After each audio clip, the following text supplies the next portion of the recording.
जो भगवान अपना चिंतन करने वाले के समस्त दुखों को हर लेते हैं। यह सारी लीला उन्हीं श्री हरि की है। वे ही ब्रह्मा के रूप में रजोगुण को स्वीकार करके जगत की रचना करते हैं। 6 प्रकार की प्राकृतिक सृष्टियों के बाद 7वीं प्रधान वैकृत सृष्टि इन 6 प्रकार के स्थावर वृक्षों की होती है। वनस्पति, औषधि, लता, त्वक, सार, विरुद्ध और द्रुम। इनका संचार नीचे जड़ से ऊपर की ओर होता है। इसके प्रायः ज्ञान शक्ति प्रकट नहीं रहती। ये भीतर ही भीतर केवल स्पर्श का अनुभव करते हैं तथा इनमें से प्रत्येक में कोई विशेष गुण रहता है। 8वीं सृष्टि त्रियक जोड़ियों पशु पक्षियों की है। यह 28 प्रकार की मानी जाती है। इन्हें काल का ज्ञान नहीं होता।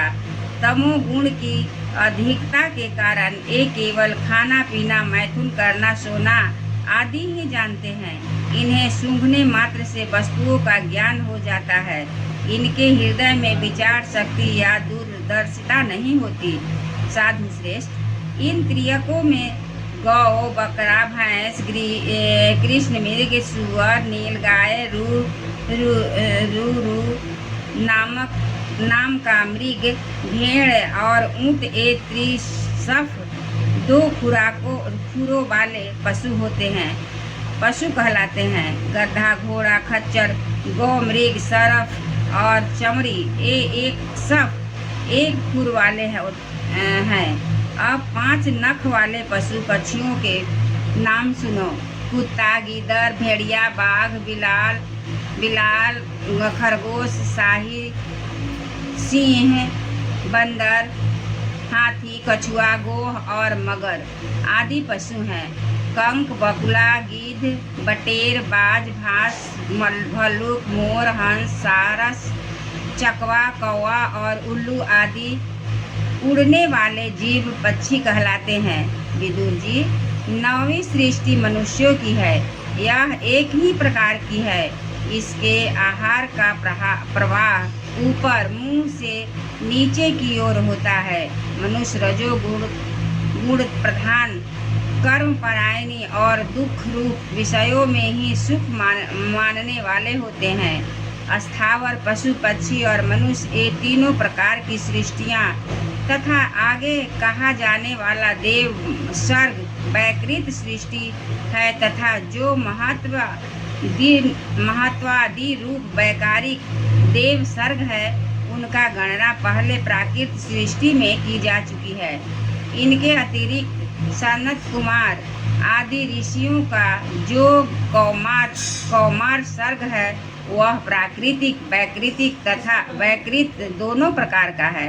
देवता, पितर, पशु, असुर, गंधर्व, अप्सरा, यक्ष, राक्षस, सिद्ध, चारण, विद्याधर, भूत, प्रेत, पिशाच और किन्नर, किम पुरुष, अश्वमुख आदि भेद से देव सृष्टि 8 प्रकार की है। विदुर जी, इस प्रकार जगत कर्ता श्री ब्रह्मा जी की रची हुई यह 10 प्रकार की सृष्टि मैंने तुमसे कही। अब आगे मैं वंश और मनवंतरादि का वर्णन करूँगा। इस प्रकार सृष्टि करने वाले सत्संग संकल्प भगवान हरि की ब्रह्मा के रूप में प्रत्येक कल्प के आदि में रजोगुण से व्याप्त होकर स्वयं ही जगत के रूप में अपनी ही रचना करते हैं। एक बार बोलिए वृंदावन बिहारी लाल की जय। श्री हरि नारायण की जय। श्रीमन्नारायण नारायण नारायण, भगवन् नारायण नारायण नारायण, श्रीमन्नारायण नारायण नारायण, भगवन् नारायण नारायण नारायण, श्रीमन्नारायण नारायण नारायण, श्रीमन्नारायण नारायण नारायण, भगवन् नारायण नारायण नारायण। एक बार बोले शंकर। कृष्ण भगवान की जय।